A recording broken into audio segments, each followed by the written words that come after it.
Bien, ya estamos de vuelta, son las 10:44. Sigue la controversia en torno al plan Gas de Chile. Desde la oposición ya recurrieron a la Contraloría por los altos costos de la propuesta que quedaron revelados esta semana en un informe entregado por ENAP. En el gobierno reconocieron que se trató de un plan piloto que requirió de ajustes, pero la idea continúa adelante.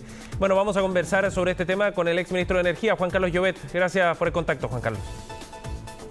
Hola, Sebastián. Buen día. Buenos días. Bueno, Juan Carlos, hemos tenido hartos antecedentes esta semana con una mirada bien crítica que usted también ha planteado respecto a lo que significó esta iniciativa. A su juicio, ¿qué es lo más complejo, lo más grave, si usted quiere, de lo que hemos conocido esta semana sobre la implementación de este plan? Bueno, es difícil decir qué es lo más complejo. Hay muchas cosas complejas y negativas. Así enumerarlas y después podemos profundizar. La primera es que aquí se jugó con las expectativas de la gente. Creo que eso es muy serio. Se generó una promesa con protagonismo muy alto de muchas autoridades de gobierno de que esto iba a resolver el problema del gas, que es muy importante para el 80% de la población. Hemos perdido un año, no pasó nada.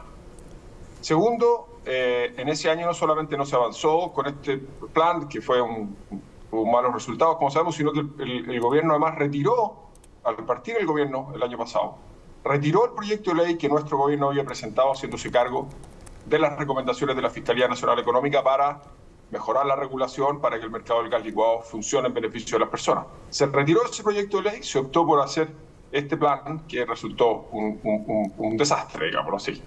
Lo tercero es que aquí se pasó a llevar el gobierno corporativo a nada. Las empresas públicas tienen gobiernos corporativos que deben velar porque la compañía sea rentable y cumpla su rol de buena manera, y aquí el gobierno forzó a la compañía a entrar en un segmento en el que no tiene competencia, dañando el gobierno corporativo de la ENAP. Y lo último, yo creo que esto es un problema para el gobierno, un gobierno que está en una situación compleja y han tenido que salir a dar explicaciones, a explicar lo inexplicable, digámoslo así, lo que sigue erosionando, digamos, la confianza de las personas en la política, lo que yo creo que es muy grave. Juan Carlos, a ver, bueno, hay hartos puntos aquí que podríamos ir viendo, pero partamos por lo que usted menciona al final. No tiene competencias ENAP para poder desarrollar este plan.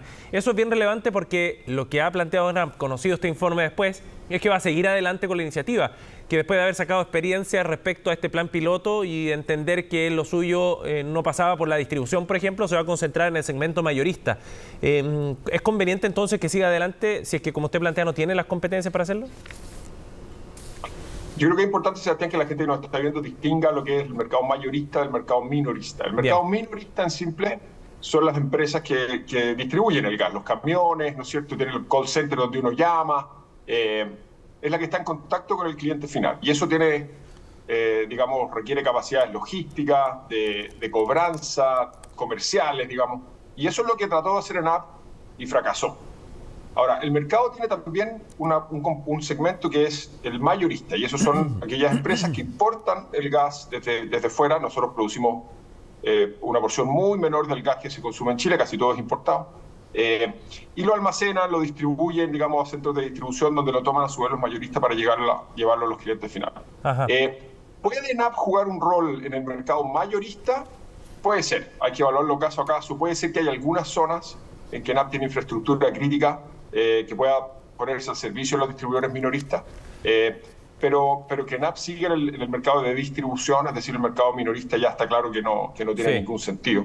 Y cualquier decisión, Sebastián, que se tome de si ENAP participa o no en el mercado mayorista, la debiera tomar el directorio de ENAP haciendo un análisis serio de las posibilidades de que eso funcione, y no debiera ser una decisión del gobierno.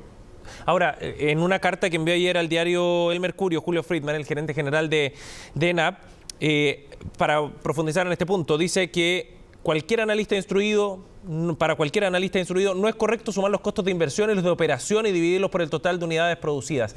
Y ese punto es bien relevante porque acá el principal argumento para la crítica tiene que ver con el costo involucrado, con que cada balón haya costado más de 100.000 pesos y que finalmente se haya distribuido a 15.000. ¿Qué dice usted respecto a este punto en particular, Juan Carlos? Sí, conceptualmente el gerente general de ENAP tiene razón. O sea, cuando uno evalúa un negocio, invierte en una infraestructura que le va a permitir producir varias unidades de algún bien, uno no le carga todo el costo de esa infraestructura a la primera unidad que produce, ¿cierto? Digámoslo así, lo reparte en todas las unidades que va a producir a lo largo de un proyecto o de un negocio. Claro. Pero incluso haciendo esa corrección, los números de este piloto son muy negativos para ENAP. O sea, a lo mejor la brecha entre costo y precio se cierra un poco, pero sigue siendo un negocio muy malo. Y además esa lógica se aplica solamente si yo soy capaz de sostener rentablemente el negocio en el tiempo. Porque si yo hago una inversión de una infraestructura y opero el negocio por un periodo muy corto y después lo descontinúo, sí está bien cargarle todo el costo de esa infraestructura a las unidades que alcancé a producir. Entonces, es un tecnicismo para la gente que no está viendo en la casa, no tiene mucha relevancia. Esto sigue siendo un proyecto fallido. Es que ENAP ha tomado la decisión de no continuarlo y por lo tanto yo creo que aquí lo que hay que sacar es lecciones, digamos. Cuidar al gobierno corporativo de ENAP, acelerar la regulación, avanzar con el proyecto de ley que retiraron del Congreso. Sí. Es que Juan Carlos, voy a ir al tiro de las políticas públicas. Voy a ir al tiro a esos puntos, sí. pero me parece que sí es relevante aclarar este tema y ahondar un poco en esto, porque finalmente se descarta el plan o se critica el plan más bien a partir de estos números precisamente. Y vuelvo a la carta que envió Julio Friedman, el gerente general de ENAP, porque él plantea además que con los propios cilindros que tendrá ENAP, que van a quedar a disposición de los clientes distribuidores minoristas, podrán desarrollar su negocio, llegar a nuevas localidades y generar condiciones comerciales. Esto es bien importante, que no producen distorsiones en la competencia. Volvemos a otro punto bien relevante. ¿Usted cree que ENAP entonces, con esas condiciones, jugando un rol como distribuidor mayorista y no en los canales minoristas, puede entrar como un participante activo y generar más competencia en este mercado? A ver, quiero enfatizar una cosa, Sebastián. ENAP puede que tenga algún espacio para proveer algunos servicios de mayorista. Entonces, por ejemplo, si hay alguna zona en que un distribuidor minorista que tiene camiones no tiene la escala suficiente para poder cargar esos balones, para poder distribuirlos después, y ENAP tiene alguna infraestructura que la puede poner al servicio de esos minoristas, yo creo que es una cosa que razonablemente el directorio de ENAP puede evaluar. Ahora, esta idea de que ENAP participado de este negocio sin interferir la competencia, pero ¿de qué estamos hablando? Digamos, las unidades aquí fueron un número bajo, poco más de 3.000 unidades, por lo tanto no tiene un gran impacto en la competencia. Sí. Pero ENAP está vendiendo 35% más barato que los actores privados un producto que le cuesta, no sé, 7 o 8 veces producir. Entonces, desde luego que eso distorsiona la competencia. Está con platas públicas vendiendo a pérdida un producto a un 35% más barato de lo que es capaz de vender el sector privado. Eso es una buena noticia para las personas, ¿no es cierto?, pagar un precio más bajo, pero desde luego no es una buena noticia cuando eso se hace con el enorme costo fiscal que ha tenido para las arcas fiscales, digamos. Sí, entonces, de acuerdo. Juan Carlos, ¿y era posible haber realizado estas estimaciones de costo y estos cálculos, digamos, voy a caricaturizarlo, ¿no?, en un Excel antes de implementarlo, en el fondo evitar toda la inversión de recursos que se hizo en este plan piloto? Hay una crítica también a la gestión ahí, ¿no?, y a la forma de evaluar proyectos y otras cosas. Claro. El gobierno ha dicho que este era un plan piloto y que por lo tanto ahora que salió mal, para eso sirven los pilotos y ahora lo vamos a discontinuar o cambiar.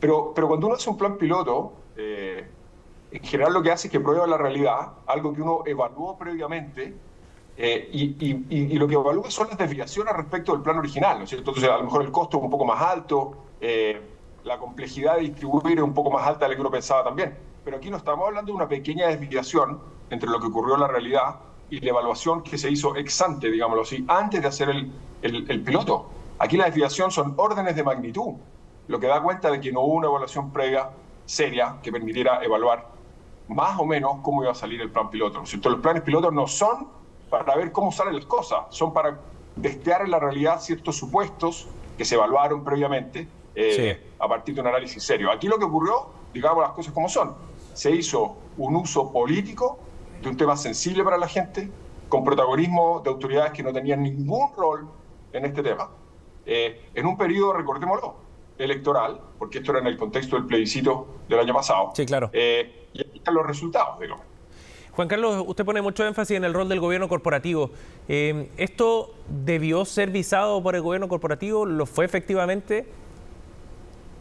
Y la información que yo tengo, que es información pública por lo demás, es que esto pasó por el directorio de la ENAP, pero con una enorme presión del gobierno para sacar este proyecto adelante. Los gobiernos en general tienen capacidad de influir sobre las empresas públicas y tienen que, por lo tanto, ser muy cuidadosos en la manera en que intervienen. Nosotros, por ejemplo, durante el estallido social o durante la pandemia, Yo como ministro de Energía, por ejemplo, tenía coordinación permanente con el gerente general y con el presidente de la ENAP para ver qué estaba pasando con el suministro de combustible en momentos críticos. Esas cosas se hacen y es natural que el gobierno esté coordinado con la ENAP. Cosa distinta es que el gobierno interfiera y le fuerce al gobierno corporativo de la ENAP a hacer algo que ese gobierno corporativo no ha decidido libremente hacer. Y eso es lo que se hizo en este caso, y es muy importante que no se repita y ojalá se repare ese daño, porque nosotros administramos muchos recursos públicos a través del ENAP, de Codelco, del ENAMI, de EFE, Metro, etcétera, etcétera, muchas empresas públicas, Banco Estado. Y los gobiernos corporativos nos ha costado en el tiempo ir perfeccionándolo y fortaleciéndolo, y si no los cuidamos, lo que termina pasando es que el gobierno de turno empieza a manipular las actividades de esas compañías públicas, daña su capacidad de ser rentable y de ser sostenible en el tiempo y por lo tanto daña también el cuidado de los recursos fiscales. Sí. Juan Carlos, retomemos otro de los puntos que usted plantea sobre los proyectos. Esto es bien interesante porque esta iniciativa, la idea de generar este plan de gas a precio justo o gas para Chile, surge a partir del informe que entregó la Fiscalía Nacional Económica, que dejaba bien claro que faltaba competencia dentro del mercado, que había baja intensidad competitiva y que eso estaba generando más de 180 millones de dólares a favor de las empresas que distribuyen gas licuado y otro tanto para la empresa de gas natural Metrogas. Y a partir de eso surge una serie de recomendaciones. La Fiscalía no recomendó esto, no recomendaba que ENAP entrara al mercado, sí otros cambios regulatorios, pero usted dice que los proyectos que presentaron en el gobierno anterior se retiraron del Congreso. ¿Qué establecían esos proyectos? ¿Qué era lo que había propuesto el gobierno del presidente Piñera? Bueno, en resumen, el gobierno del presidente Piñera lo que hizo fue que tomó las recomendaciones de la Fiscalía Nacional Económica y las tradujo en un proyecto de ley que presentamos al Congreso. Eso es parte esencial del rol de la Fiscalía, es hacer recomendaciones al gobierno para que haga modificaciones en la regulación.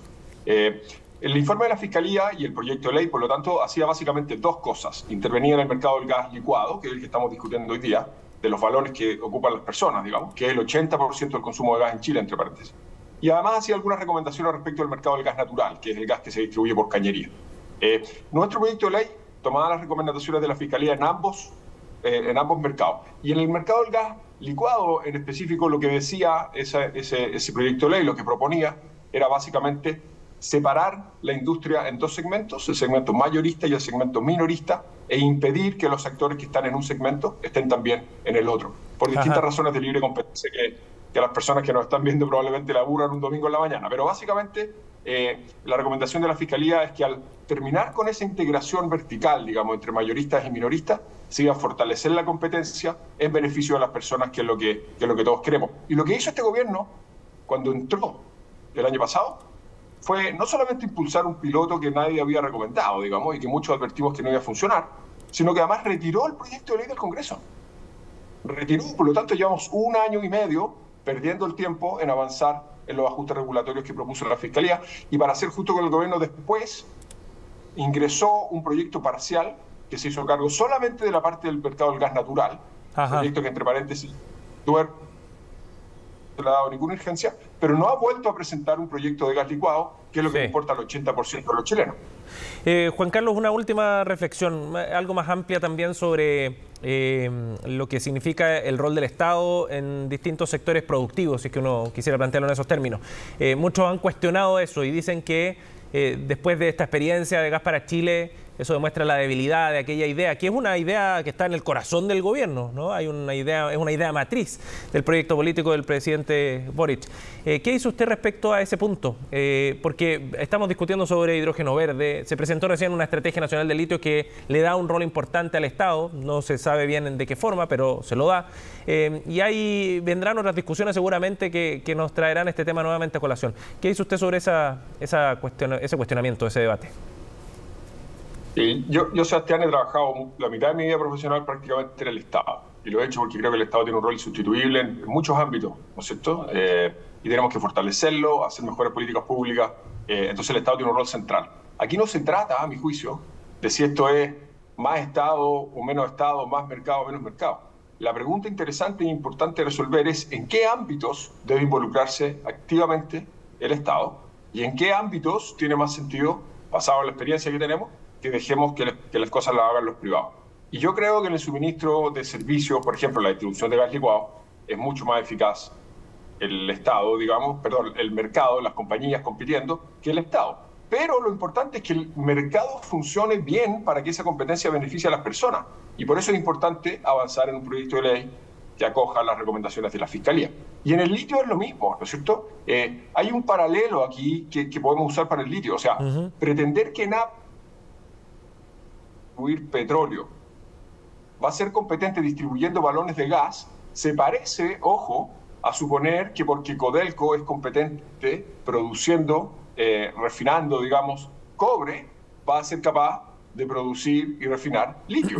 Bien. Ojo con eso, son negocios distintos y las competencias, la habilidad, la experiencia que se necesita para uno no son directamente exportables al otro. Y por lo tanto hay que ser cuidadosos en dónde involucramos al Estado y dónde nos aseguramos que el Estado pone la regulación para que los privados compitan y de esa manera beneficien a las personas.